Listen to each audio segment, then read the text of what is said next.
तो आपका हमारे चैनल के अंदर जैसा कि हम और आप जानते हैं कि आजम खान साहब जो है तो 23 महीनों के बाद जेल से रिहा हुए हैं। कई अन्य मामले उनके ऊपर जो है तो चल रहे हैं और अलग अलग जगहों पर उसका जो है तो निवारण चल रहा है। यूपी में गर्मा गर्मी के बीच में अल्पसंख्यक नेता और सियासत के धूप एक तरह से देखा जाए तो चाणक्य भी जिसको हम कह सकते हैं उत्तर प्रदेश की राजनीति के, तो वो 23 महीनों के बाद जेल से रिहा हुए। उनसे कई सवाल जो तो किए गए, लेकिन ताज़ा रिपोर्ट्स और ताज़ा जानकारी के अनुसार अगर देखा जाए तो आजम खान को सीतापुर जेल से लगभग 23 महीनों के अंतराल के बाद जो है तो उनको 23 महीनों के बाद जो है तो जेल से रिहा किया गया है। और जेल से रिहाई के बाद उनके समर्थकों ने तो एक पुरजोर तरीके से एक बेहतरीन तरीके से उनका जो तो स्वागत किया, जिसमें जो तो कई अटकलें भी लगाई जा रही हैं, कई बड़े सवाल खड़े किए जा रहे हैं। वहीं जो तो समाजवादी पार्टी को लेकर भी इसके ऊपर बातें की जा रही है कि समाजवादी पार्टी के नेताओं ने खास करके अखिलेश सिंह यादव ने उनको छोड़ दिया है और उनकी जो तो जो जब मजबूरी थी, जब प्रॉब्लम्स उनके ऊपर आए तो अखिलेश सिंह यादव या फिर उनकी पार्टी ने सीधी तौर पर हाथ खड़े कर दिए हैं और उनसे दूरी बना ली है। वैसे तो अगर फिलहाल देखा जाए तो उनका पूरा परिवार किसी न किसी चीज के जरिए से चर्चा में, समाजवादी पार्टी के नेता आजम खान का चर्चा में रहता ही है।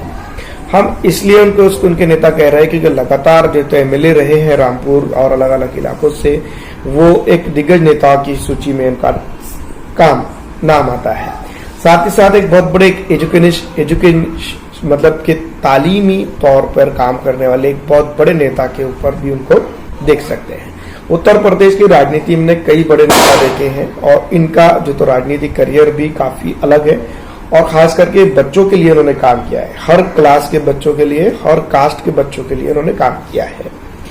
वहीं अगर कई बात की जाए तो कई अन्य मामले उनके ऊपर पेंडिंग है और कई अन्य मामलों के चलते उनको प्रॉब्लम्स होते रहती है।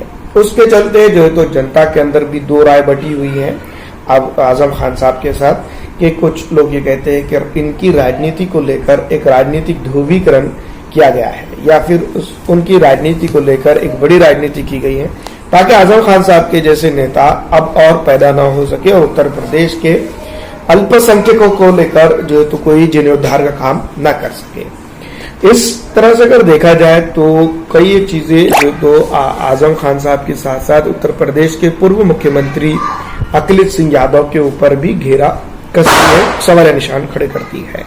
लेकिन जो है तो यहाँ पर छूट जाना और बच जाना एक अलग चीज है। अब जो है तो कानूनी मामलों के बाद जो है तो उनके साथ कुछ चीजें चल रही है। इसमें सबसे इम्पोर्टेंट बात यह है कि लगातार एक आवाज उठ रही है कि बहुजन समाजवादी पार्टी में वो समाजवादी पार्टी को छोड़कर बहुत जल्द इस बहुजन समाजवादी पार्टी के अंदर ज्वाइन कर लेंगे। तो हम बताएंगे कि किस तरह से उन्होंने इसके ऊपर स्टेटमेंट दिया है और किस तरह से बात कही है। साफ तौर पे वो बात तो नहीं करते हैं कुछ नेता, लेकिन कुछ बातें ऐसी जरूर कहे जाते हैं जिसके चलते अवश्य माफ कीजिएगा आजम खान साहब जो है तो स्पष्ट तरीके से एक प्योर समाजवादी नेता के तौर पर उनकी छवि खड़ी जाती है। लेकिन दोस्तों, जिस तरह से आजम खान साहब ने ये बात कही है कि अभी तो फिलहाल वो जेल से छूटे हैं, सेहत के ऊपर ख्याल कर रहे हैं और आगे की रणनीति वो तय करेंगे। तो आजम खान साहब ने जो तो ये बात जरूर कह दी है कि अभी उसके ऊपर कोई स्पष्ट स्थिति उन्होंने जाहिर नहीं की है और उन्होंने ये भी कहा है कि जो है तो अभी वो सेहत का ख्याल रखेंगे और सेहत के ख्याल के बाद उसके बाद निर्णय लेंगे। कुछ इस पर स्पष्ट जवाब नहीं दिया है। साथ ही साथ उनसे ये भी सवाल किया गया था कि क्या जेल में रहते हुए समाजवादी पार्टी के नेता अखिलेश सिंह यादव से बातचीत होती रहती है या नहीं। तो उन्होंने कहा कि ऐसी कोई सुविधा उनके पास नहीं थी और उनको इस तरह की कोई चीजें वहां पर नहीं हुई है। मतलब कि सीधी तौर पर ये बात कह सकते हैं हम कि अखिलेश सिंह यादव और समाजवादी पार्टी के नेता आजम खान साहब के बीच में फिलहाल जो स्थिति है वो जो है तो बातचीत की नहीं है, ये बात हम कह सकते हैं। फिलहाल बात नहीं हो सकती है, होती है। अब जिन मामलों में उनको जो है तो ये बताया जा रहा है कि कानूनी मामले उनके ऊपर है, उसमें से उन्होंने क्वालिटी बार नामक भूमि एक्सचेंजमेंट मामले में इलाहाबाद हाईकोर्ट से जमानत मिली है। इसके चलते उनकी रिहाई संभव हुई है। क्योंकि ये उनका एक मुख्य निलंबित मामला था। हालांकि अभी भी उन पर कई अन्य मामले दर्ज है और कोर्ट में लंबित है, जो भविष्य में चुनौतीपूर्ण उनके लिए हो सकते हैं। यानी कि चुनौती अभी खत्म नहीं हुई है, चुनौती अभी बाकी है। जेल के अंदर की परिस्थितियां। आजम खान ने बताया कि जेल में रहते समय उन्हें फोन करने और किसी से संपर्क करने की अनुमति नहीं थी। ये जो है तो पहले भी उनका स्टेटमेंट हमने जो शॉर्ट बाइट उन्होंने दी, उसमें उन्होंने कहा है, ये आपको हम बता चुके हैं। राजनीतिक प्रतिक्रियाएं की बात करें तो सपा के अध्यक्ष अखिलेश यादव ने रिहाई को न्याय की जीत बताया है, चाहे वो टाइम के वर्ग ही क्यों न हो, बताया है और बीजेपी पर फर्जी मामलों के जरिए राजनीतिक प्रताड़ना का आरोप लगाया है। टाइम ज्यादा हो चुका है, अखिलेश सिंह यादव जी को ये समझना चाहिए।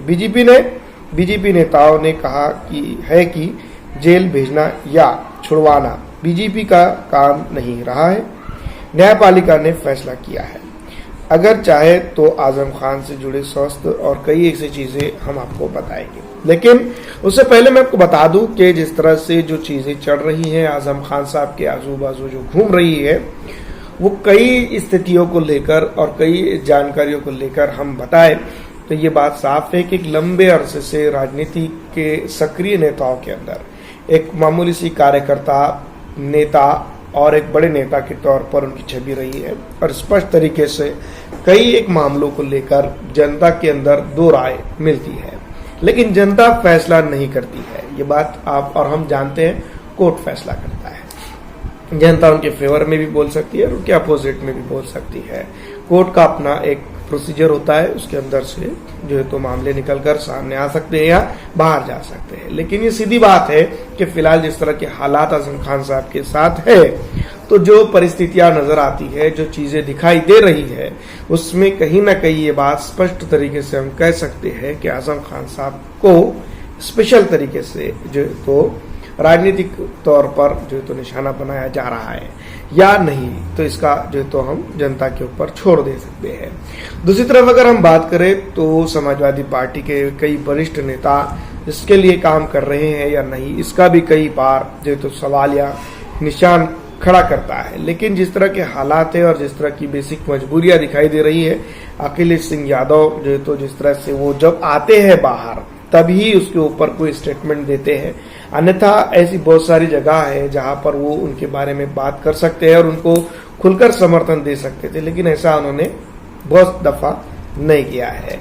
तो ये सोचकर जो तो आने वाले दिनों के अंदर वो मुस्लिम नेता जो आज जो तो समाजवादी पार्टी के साथ या समाजवादी पार्टी के साथ जुड़े हुए, वो सोच सकते हैं अपने करियर के बारे में। लेकिन कहीं ना कहीं ये बात जरूर है कि आजम खान के लिए आजम खान का जनता जो सपोर्ट है, जनता सपोर्ट जिसको हम कह सकते हैं, वो बहुत बड़ा है, जो कहीं ना कहीं कुछ लोगों को या कुछ राजनीतिक तौर पर जो है तो कहीं ना कहीं उनका ये हुआ है। कई विशेषज्ञों इसके ऊपर बात करते हुए नजर आते हैं कि वाकई में जो है तो एक तरह से देखा जाए तो राजनीतिकरण हुआ है, लेकिन जो है तो किसने किया और किसने नहीं किया, ये जनता खुद तय करे तो बेहतर होगा।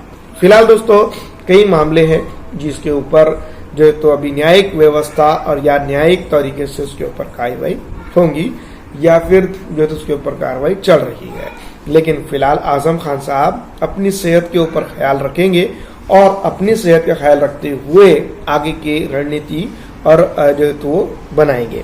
ये बात सीधी तौर पर उनके एक शॉर्ट बाइट के अंदर समझ में आई है। तो इस बात से साफ जाहिर होता है कि समाजवादी पार्टी को छोड़कर बहुजन समाजवादी पार्टी में वो जाएंगे या नहीं, ये अभी भी एक बड़ा सवालिया निशान खड़ा करता है। आपको क्या लगता है, कमेंट करके जरूर बताइएगा। क्या होगा क्या नहीं होगा, समाजवादी पार्टी का जो तो जिस तरह से मुस्लिम वोटरों ने, मुस्लिम नेताओं ने साथ दिया है, क्या ये उनका साथ भी उसी तरह से देते हैं या नहीं, कमेंट करके जरूर बताइएगा।